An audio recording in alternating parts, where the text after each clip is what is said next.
এই পৃথিবীতে তো তুমি এসছো মহান হওয়ার জন্য, তাই না? তুমি জন্মেছো মহান হওয়ার জন্য, তোমার ব্রত হচ্ছে মহান মহান হওয়ার, তাই তো? তাই তো মোহর? কেন এর মধ্যে মহান হওয়ার কি আছে শঙ্কু? আমাদের মধ্যে একটা সম্পর্ক ছিল, সেই সম্পর্কটা আর ওয়ার্ক করছে না।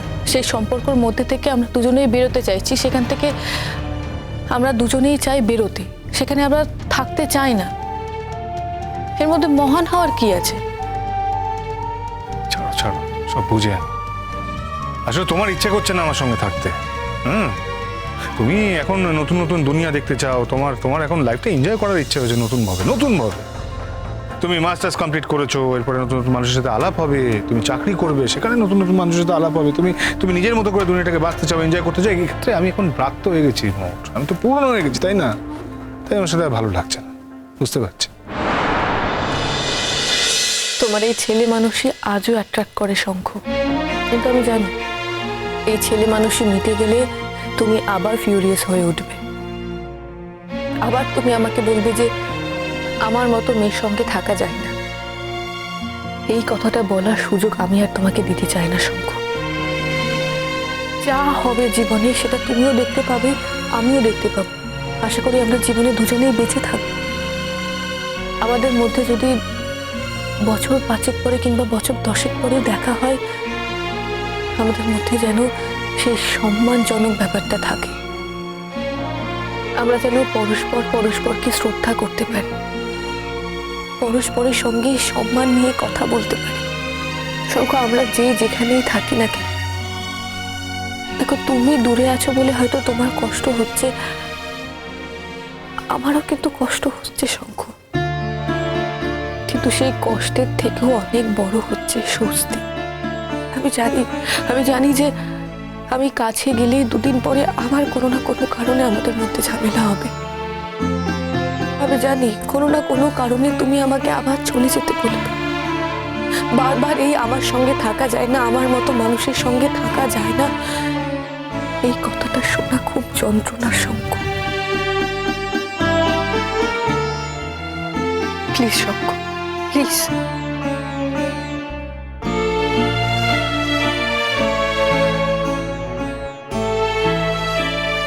শঙ্কু, প্লিজ ডোন্ট মাইন্ড। আমার আর কিছু করার নেই, আমি সিদ্ধান্তটা নিয়ে ফেলেছি।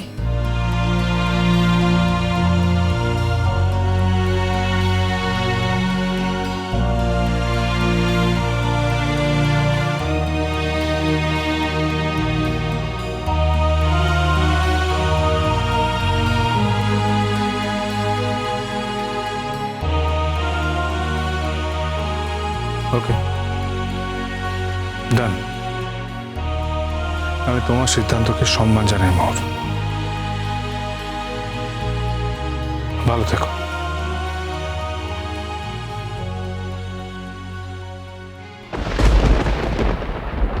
মোহর, সত্যি তুমি আমাকে ছেড়ে চলে যাচ্ছ?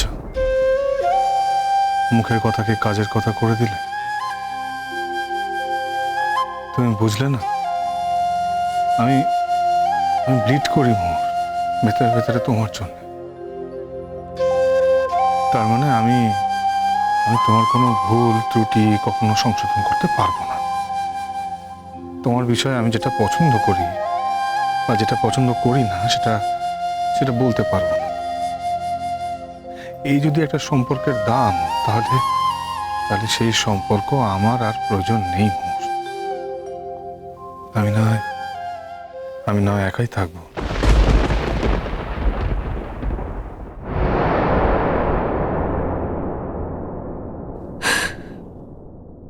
তুমি বুঝবে না শঙ্কু, প্রত্যেকটা মুহূর্ত ভেঙে টুকরো টুকরো হয়ে যায় আমার। আমি সবকিছু পেরেছি,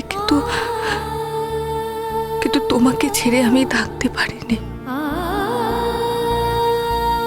অথচ সেই কঠিন কাজটাই আচ্ছা ভাই করতে হবে। আমি তাই করব শঙ্কু, তাই করব। আমার জীবন অত সোজা নয়, আমি ডে 1 থেকে সেটা বুঝতে পেরেছি।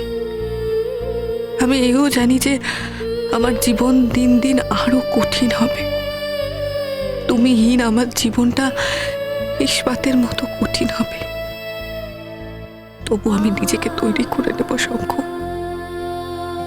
শুধু তুমি ভালো থেকো, শুধু ভালো থেকো শঙ্খ।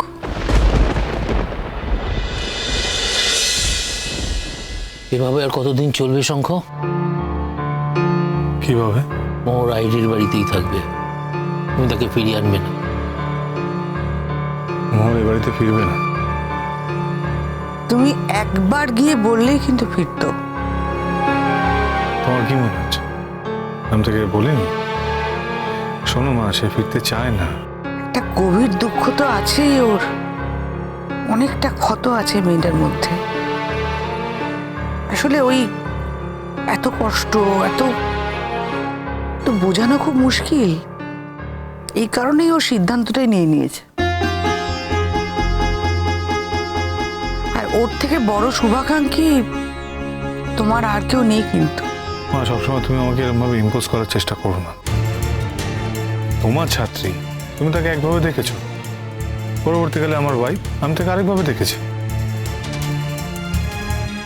তুমি আমাকে ওর সম্পর্কে কোনো ইমপ্রেশন দেওয়ার চেষ্টা করো না। আমি জানি ও কিরকম। তার মানেটা কি? বাড়িতে বাবা মা দুজনেই রয়েছি, এরকম একটা বিপর্যয় আমরা কথা বলবো না? আচ্ছা ঠিক আছে, তুমি যদি চাও যে বিশেষ করে আমি না কথা বলি এ ব্যাপারে, বলবো না। দেখো শঙ্খ, জীবনে ইগো আর জেদ নিয়ে তুমি অনেক ভুল করেছো। আমি চাই না মোহর তোমার জীবনে আসার পর সেই একই ভুল তুমি আবার করো। শ্রেষ্ঠার সঙ্গে তোমার যে ঘোরাফেরা বা ভালোবাসা বা কি হোয়াট এভার, সেটা কিন্তু আমি কোনোদিন মন থেকে মেনে নিতে পারিনি। তখন তুমি আমাকে ইগনোর করতে। সেই শ্রেষ্ঠা তোমার জীবনটাকে একদম মোষ্ঠাগত করে তুলেছিল। আজ শ্রেষ্ঠা ভালো হয়ে গেছে, সংসার করছে, আহিরোর সমস্ত দায়িত্ব নিয়েছে, সবই ভালো চলছে। কিন্তু তার থেকে এটা প্রমাণ হয় না যে তুমি ভুল করনি যখন এতদিন বাদে আবার মোহর তোমার জীবনে ফিরে এসছে। তোমরা কি বলতে চাইছো বলো তো? হ্যাঁ, না না, একটু স্পষ্ট করে বলবে কি বলতে চাইছো। তোমাদের কি মনে হয় যে আমি ওকে ডাকিনি, আমি ওকে বোঝাইনি? এবার আমি কি ওকে হাতে পায়ে ধরে এখানে নিয়ে আসবো?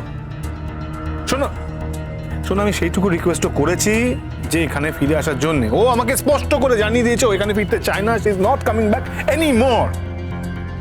তোমরা বুঝতে পারছো না কেন? Hello, this is my personal life.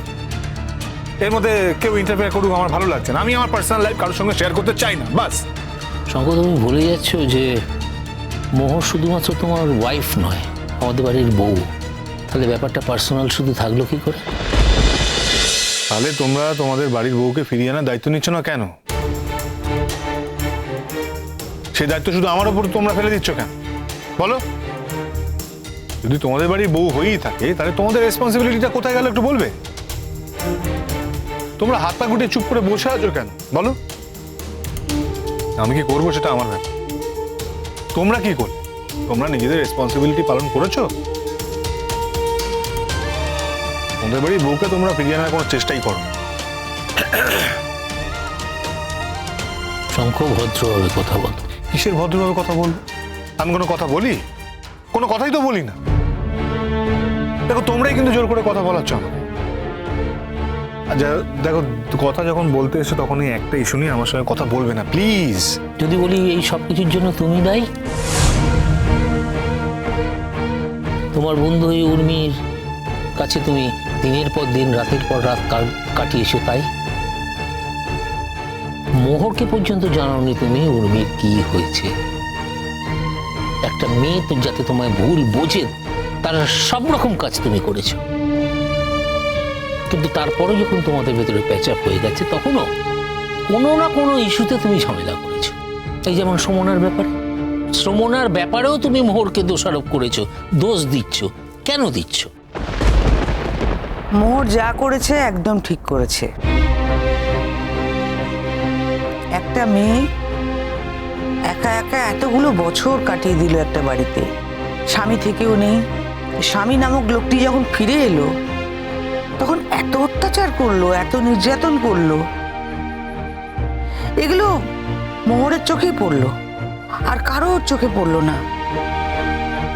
মোহর শ্রমণাকে ওই পরিস্থিতি থেকে বাঁচিয়ে আনলো, একটা নতুন জীবন দিল বলা যেতে পারে। এই যে কারোর চোখে পড়লো না এই পুরো ব্যাপারটা, শুধু মোহরের চোখে পড়লো, এটা তো একটা অবাক করা ব্যাপার না? যদি চোখে পড়তো অনেক আগেই পড়তো, একটা ব্যবস্থা নিশ্চয়ই নিতে পারতে। সেখানেও মোহরকেই দোষ দেওয়া হচ্ছে। মুশকিলটা হচ্ছে, মুশকিল না যে ঠিক শঙ্খ, তুমি যেটা করো সেটা ঠিকই করো, কোনো ভুল নেই তার মধ্যে, এটা সবাই মানতে পারে, আমি মানতে পারবো না।